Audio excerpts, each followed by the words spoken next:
Welcome to Mental Health Monday. My name is Mick Coyle. Coming up on the programme this week. It's a time of transition, but for many people, this is the first time living independently, making friends, making connections with people, academic pressures, financial pressures, obviously the temptations of a big city. That normalization, I think, very much feeds into this modern way of thinking about mental health, that of course it's a part of our life. So let's make sure if there's a need that we can fill it. And we very much try and stick with people and kind of build the relationship. And that can take time, but it's kind of worth it. It's been really rewarding, some of the outcomes we've had. And I'll be reminding you how you can make connections with mental health organisations within your community. It's Mental Health Monday. You're listening to the home of the UK's conversation about mental health. Welcome to Mental Health Monday. This week's episode goes out as a red weather warning goes into place across the UK. So if you're listening this week, hot, innit? If you're listening at a later date, remember how hot it was in the middle of July 2022? What was all that about? Climate change, I think, is the answer. But yeah, I hope you and yours are well. Hope you're looking after yourself, staying hydrated, etc., etc. Now, this week's conversation is about student mental health. This is a conversation that comes around all the time, and it's a really important one because the student mental health conversation is one which we're probably only really, as with many of these conversations, only just now starting to open up. And there are sort of specifics around being a student, which means that mental health issues can flag.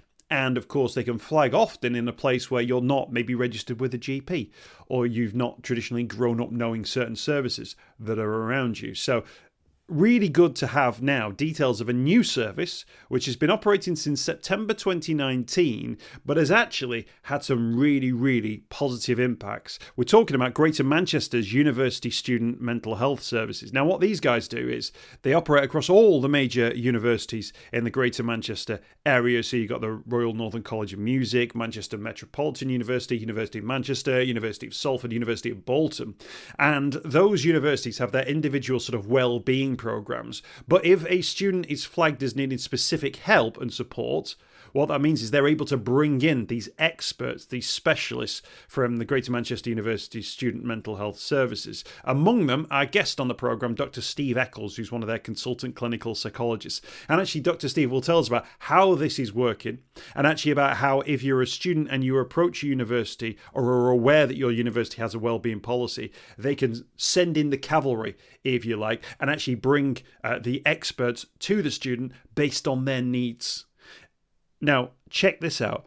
The feedback to this service, which has been up and running since 2019, is absolutely incredible. Of those students who went through this service, they rated it as, get ready for this, 98% good or excellent. That's phenomenally high, isn't it? Absolutely massive. So 98% of students who went through this rated the service as good or excellent. And actually, the Department for Education have been suitably impressed as well. And we'll look at taking this pilot further afield. So it's not just about universities having to find their own solutions to any mental health problems that their students are having, but it's about local NHS groups, local experts, if you like, coming around universities and offering this as a way of dealing with an issue at its core, so it doesn't maybe pass in to adult life. It's a really, really fascinating service. We'll hear all about it, but let's hear first and foremost about how it came about and how the system works. It came about in 2019, September 19, but prior to that, there'd been lots of meetings with the universities, and they got together with the local commissioning group in Greater Manchester and the Greater Manchester Mental Health Trust, and looked at kind of student mental health. And there was a kind of an agreement and recognition that conventional adult services just weren't meeting the needs of the services. And each university itself have their own kind of counselling and wellbeing services. And the level of demand on them was going up kind of exponentially in terms of numbers, but also what they were reporting was increasing levels of complexity and risk. The problem then is that they couldn't manage that risk. So they're trying to get the students into traditional sort of adult mental health services, and they just don't meet the needs for students. There's lots of factors where that's a problem. So students, it's difficult for anybody to navigate the kind of mental health system. But as a young adult, you've probably moved to a different city. You're kind of more of a transient population. They move addresses frequently. Sometimes they're in Manchester, sometimes they'll be back at home. Often don't even register with GPs locally, which is kind of the centre point of all adult mental health, that it goes via the kind of GP. So there was lots and lots of issues. There'd obviously been a number of unfortunate suicides and an increase in suicides in the student population. So there was a real kind of momentum to get together and do something about it. So, so the universities, the 5 universities in Greater Manchester, so that's University of Manchester, Manchester Metropolitan University, the Royal Northern College of Music, University of Salford and University of Bolton, all got together and put some money in the pot. The local commissioning, Greater Manchester Commissioning, put some money in the pot, and the service was created from scratch. So in terms of that, in terms of the call to action, if you like, and those universities, what were they saying to you? Because obviously you've highlighted there maybe some of the issues that you deal with sort of in terms of the service, but what were they saying to you about what they were dealing with, or maybe what they were struggling to deal with? Was it about, student absences turning into something else? You mentioned the suicide figures as well, which always, will horrify any particularly parents who send their children to university. What were they saying to you were the clear issues that they were having to deal with? Okay, so there was the kind of key themes that were coming out. What they were reporting was histories of complex trauma. That's by far the most common theme that we tend to see. Emotion regulation difficulties, interpersonal difficulties, self-harm, obviously suicidal ideation, pre-existing mental health conditions. A lot of the students we've seen have been under CAMS or have also been in the care system. So there was really, really high levels of complexity and risk that just can't be managed at that kind of level. So we're a kind of step. If you think of the University Council and Wellbeing, they're the kind of front door for our service, really. So all our referrals, all the people that come to us, all the students go through the counselling wellbeing. And if they considered that they need our kind of level of support, they then stepped up to us. I was going to say, because of course that's crucial then, the communication of the service being available, and then of course being able to sort of activate as and when that's required. When you came back to them as sort of a Greater Manchester University sort of a student mental health service offer, I mean, were the universities just blown away? Were they like going, absolutely, basically we can call the cavalry at any point? Yeah. There was a lot of discussion prior to me being involved, and I was there from as it kind of hit the ground. But prior to that, there was a lot of discussion about what was actually needed and what the universities were saying. We don't need a kind of repetition of primary care sort of IAP services. What we need is much more kind of comprehensive, more kind of secondary care kind of level of input and support for the students. So the service that we have it's a multidisciplinary team. So we have a number of what we could refer to as case managers, but they can be usually from mental health background, nursing backgrounds, or social work backgrounds, but very experienced staff, and also psychological therapists, clinical psychology predominantly. And we also have input from a consultant psychiatrist. So it really does match more of a kind of community mental health team kind of model, although we don't kind of operate on the previous sort of CPA kind of approach. And it's very much led, so we don't really have any criteria other than the person has to be a student and that we're the best people to meet their needs. So I was going to ask you about this because, of course, there members of the general members of the public might have interactions with health services for whatever reasons, may have interactions with mental health services for that reason as well. But it always strikes me that students, and you've touched on some of the elements around this, sort of the transient nature of them, the way they move around, but also that universities, to a certain extent, have still got to take responsibility for what is still a very young, mainly young sort of cohort of people who are very much in that period where they're not children anymore, but they're not in that full adult life, if you like, because they're still under this umbrella. So it strikes me that actually, the universities there have done something really positive in saying we still need to take responsibility for these young people because they don't fit into this, you hit 18, everybody into adult services. That there is the university throws up specific issues that require a specific response. Yeah, definitely. And like you said before, it's a time of transition, but for many people, this is the first time living independently. And then they've got, all the kind of making friends, making connections with people, academic pressures, financial pressures, obviously the temptations of a big city, all the kind of good and bad things about that. But and like I say, a lot of the people do have pre-existing mental health problems. And they're leaving their existing support networks and come in and trying to forge that in their new environment. And that's really difficult for some people. And obviously we've got, I think it's about 10% of our population are international students. So not only they're coming from a different country to do that as well. In terms of sort of the issues that some of these people and young people are facing, can I share? And you hinted about some of the issues that, in particular, that you deal with. I think sometimes when people think or talk about student mental health, they talk about it based around exam pressures, pressures of finding work, and so on and so forth. But actually, from what you've said so far, there's a sense that actually it's not just about that. Actually, there's issues that they may have had when they were 13 or 14 or 15 or 16 that they bring with them because that's the way their life has moved. They're now at the point of 18, and of course they found themselves in something like a university. And I think maybe that's a little bit of a step change to maybe some of the thinking that people have around students.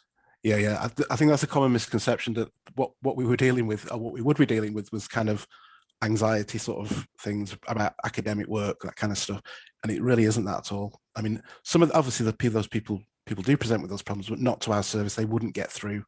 They'd be dealt with in the counselling wellbeing services.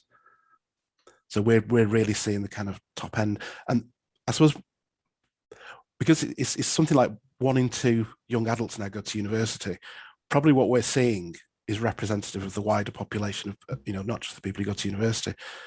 So I think what we'd like to do in the future is this model clearly works, and we get really good feedback from students and from the universities. This model could be kind of rolled out into all, for young adults, or for the adult population, or for the older adult population, because it does seem to work. This kind of very much a needs-led based thing. Lots of services work on kind of criteria. What we don't see that person, we only see that person. We don't see them with that. We don't see them with this. But we're very much open that everybody gets a kind of comprehensive assessment, and if there's a need there that we can meet, we will meet that need, and we'll certainly do our best to meet that need.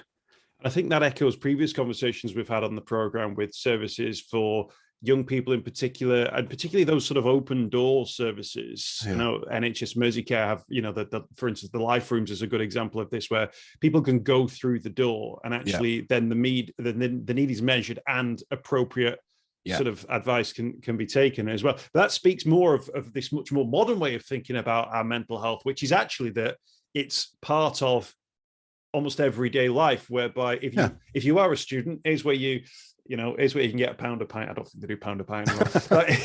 Here's where you can go and get a drink. Here's if you've got questions about accommodation. Here's where you can go if you've got issues around or concerns about your mental health, or the mental health of a flatmate or a roommate. And that normalization, I think, very much feeds into this modern way of thinking about mental health, that of course it's a part of our life. So let's make sure, if there's a need, that we can fill it.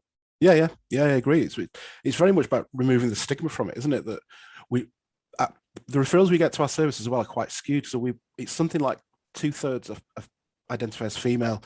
We get very small representation of young males, and we know young males particularly have trouble discussing kind of mental health or accessing services. So that's kind of common thing.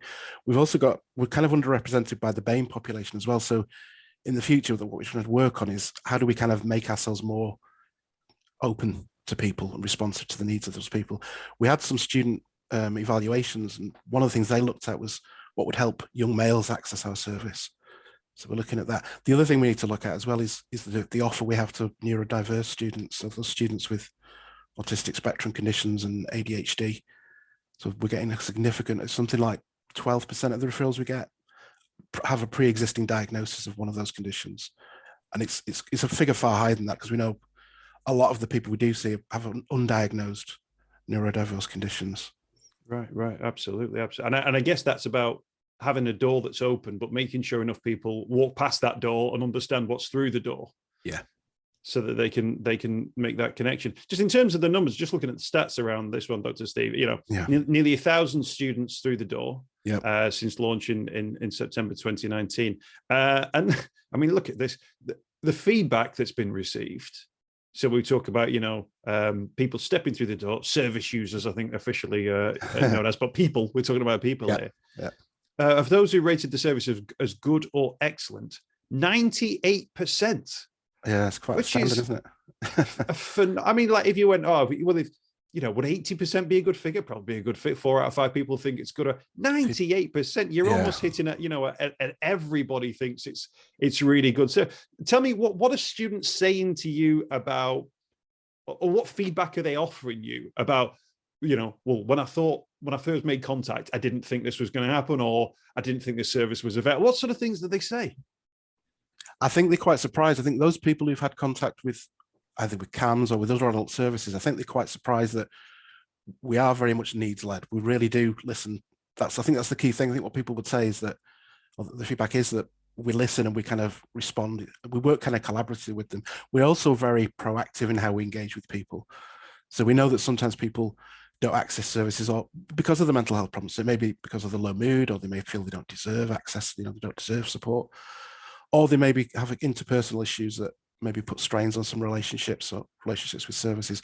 And we very much try and stick with people and kind of build the relationship. And that can take time, but it's kind of worth it. It's been really rewarding, some of the outcomes we've had. No, fantastic. And in terms of the sort of the handover, and it's a relatively new service, but 2019 through to 2022, just tell me if you can about maybe, is there like a referral service for people when they get to the end of university? Because I imagine if there are some people who've really struggled with their mental health, find themselves connecting with this service, suddenly go, actually, this is working for me. And then they graduate and they move back to a different part of the country, they move abroad. How are you able to sort of bridge that gap or create a pathway that's a safe pathway, if you like, for people? So we very much kind of do proactive handover. So there are people who we've seen that are going to need support once they leave university, and what we'll then do is we'll make an onward referral, and we generally, if possible, we kind of keep hold of the student until they've kind of connected with that service. We certainly don't just leave them, to go through, which is referred to as connecting people, which is kind of a social work model, which is about plugging people into kind of local resources. Obviously, it depends where they're living, but a number of the students do actually stay around the Greater Manchester area. So there's some that, so that's kind of easy for us to do because we're familiar with what's around, what they can access. The big problem we've had is the majority of the time we've been open is COVID lockdown was happening and pretty much everything was shut down to some level. So as now things have been open the last few months, we're kind of developing that pathway again now to connect people and plug people into resources locally. Absolutely. Can I ask you, in terms of the universities, you mentioned them before, if you've got sort of the Royal College of Music, Manchester Met, the sort of city centre ones, but then you've got like Salford, which is essentially a city centre university, and Bolton, which is a little bit outside. Do you ever get, like, when someone comes through the door, or if you get referred a case, might you spot that this might be a music related case, or this might be a Bolton case? Like, are there different sort of signs? I just think sometimes locations and the way that people respond, the sort of the big urban or cultural environments that people come from, are there? Do you notice a difference? I suppose there's a slightly different population. The one that stands out for me is probably the Royal Northern College of Music. They tend to have the common kind of theme from there would be kind of quite perfectionist standards. And when we've spoken to the Counselling Wellbeing Services about this at the Royal Northern College, and if you think about it, often for a musician, from a very early age, they've been practicing their instrument. It very much becomes kind of wrapped up in their identity, that kind of performance, that kind of the skills of the musician. So they tend to do have a kind of quite highly critical and kind of a perfectionist sort of trait. So often when we get the referrals, that's a common theme that kind of comes through from that particular university. Excuse me. No, I think that's interesting, isn't it? Because of course, and I think at that age as well, and my mental health fell off a cliff at the end of university because I think I was at that point where I think I'd exhausted my abilities or capacity to sort of be involved in sort of academia. But also I was aware that the big bad adult world was this sort of fast approaching demon that I was about to have to sort of grab by the horns and right. And it always struck me as a thing where I thought, am I supposed to be ready for this? Or is me not being ready for this a failure on my part? Right. Is it a failure of the institution for not preparing me for this? And of course, instead of asking all those questions out loud, I didn't say anything to anyone. And then I just struggled on and then into adulthood for the first sort of 4 or 5 years of, post university life. And I thought very much that came from an institutionalized lack of conversation around mental health, or understanding that maybe some of the things you were experiencing were born out of your experiences, or born out of the way you'd perceived your place within sort of life. And actually, I think that for me, that I always see that as a real crunch point. And when I hear about student mental health, I think there is a crunch point in life where it's suddenly right, and now here's the real world. Now here's the big bad world. Yeah. And there is no right and wrong about being ready for that. But there is an opportunity, hopefully, through services like this, and I think the wider conversation around mental health, to have that resilience to know that this step is coming. And actually, when you come to it, like everyone else who's done it before you, you will step through that door, you will step into that job, or you will look for a different opportunity, or you'll stay in education, or you won't do anything for a bit until, things can wait. But we need to know that those pathways might be there, as opposed to what I saw, which was a cliff edge, or a chance to fail, another chance to fail, just on the horizon. Yeah, definitely. I mean, it is a really daunting prospect, isn't it? You've been in education for 3 years, or all your life, really, I suppose, isn't it? For many, this is the end of academia for them, and it's like, say, it's that transition into the big bad world of responsibility and all the kind of things that come with that, the challenges. So it very much is about preparing people for that, and having those conversations early on, and seeing that yes, it will probably be difficult, but you're not in this alone. It's it's not a failing on your part. It's a challenge. It's a transition. I'm trying to prepare people for that. Absolutely. And as you mentioned there, through having those conversations, those sort of transfers as well, if you are on a mental health journey and it has been signposted, then that can continue as well. Got a bit of an update as well from the Department for Education. Department for Education have been having a look at how this service has been working. Brilliant. And they've offered you, they've given it a pretty decent sort of sense of backing as well. Just tell us what's going on in terms of how they've responded to what you've been able to offer. We're really, really pleased. I mean, the more general sort of thing is that there's a recognition that this is, it's a good service, it works. There's lots and lots of other services, universities that have contacted us since we've been in operation about wanting to speak to us about setting up the model.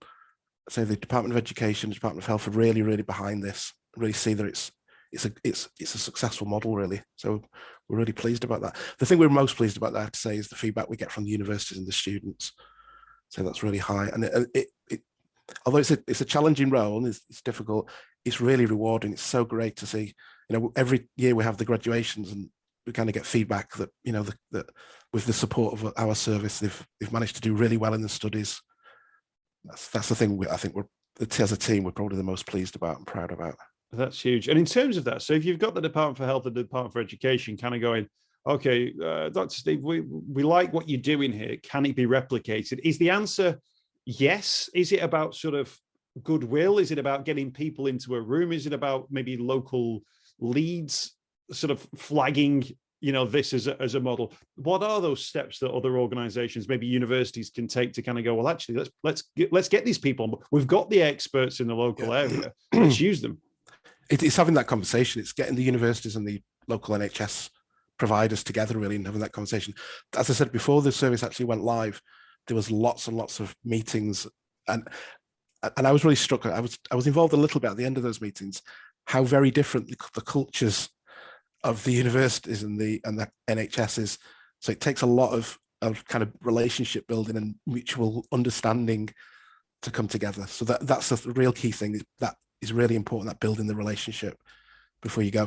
But there was definitely, say, that the will was there from the university, so that you push it on an open door then, I think. Absolutely. You mentioned your satisfaction ratings, 98%, absolutely incredible as well. And 1,000 students to the door. Department for Health, Department for Education are impressed as well.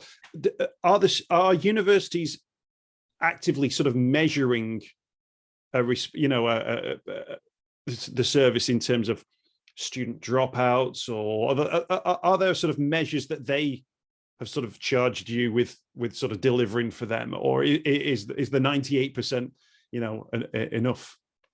Well, no. There's been 2 other evaluations. We had a kind of more of a quantitative evaluation about 18 months into the pilot. It was initially a 2-year pilot, which demonstrated that the service had a positive impact on crisis presentations at A&E and with the crisis team, what's called home-based treatment in Manchester, a reduction in those demand for those services. So they tracked some of the students' contact with those services, and then looked at and then kind of followed them up and I saw that there was a massive decrease, which had massive kind of financial implications for those services.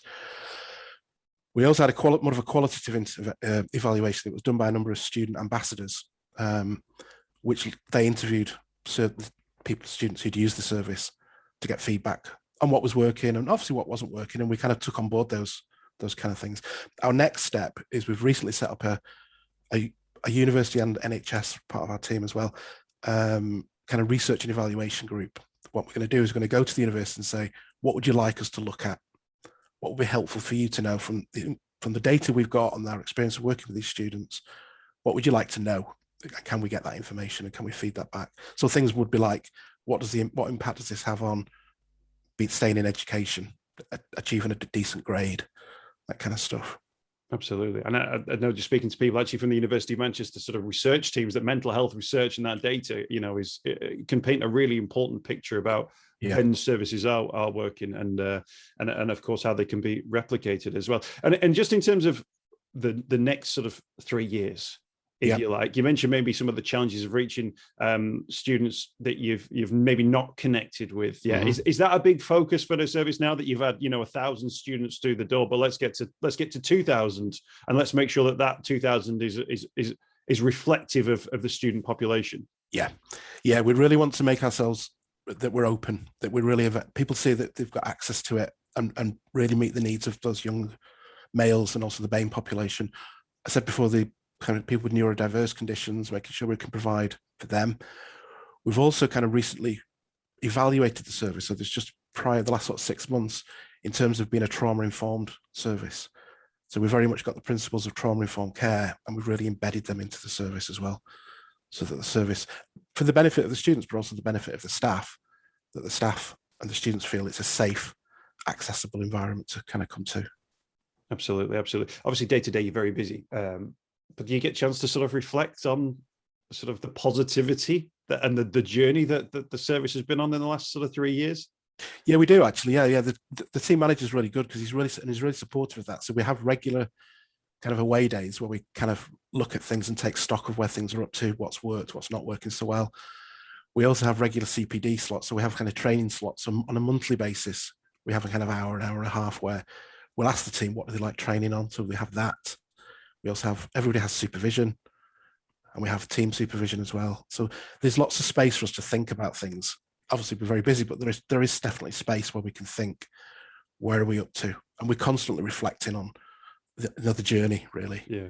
And I guess that's important as well with student populations, because although, that similar age groups, each generation of students every 3 years or even every year, there's a cycle of students who've had maybe in a few years' time, you'll experience that, the COVID GCSE, cohort and those sorts of issues maybe that will come around. So I guess that training is absolutely crucial. Yeah. Well, yeah. I mean, what we had last autumn was the kind of that cohort of students who'd done the kind of A-levels in lockdown. So, and they're thinking about the implications for them that, they've not had that level of independence during that period prior to university, and just thinking how that might impact on them kind of developmentally. So are they as prepared for university as they would have been if they had not been in that period of lockdown?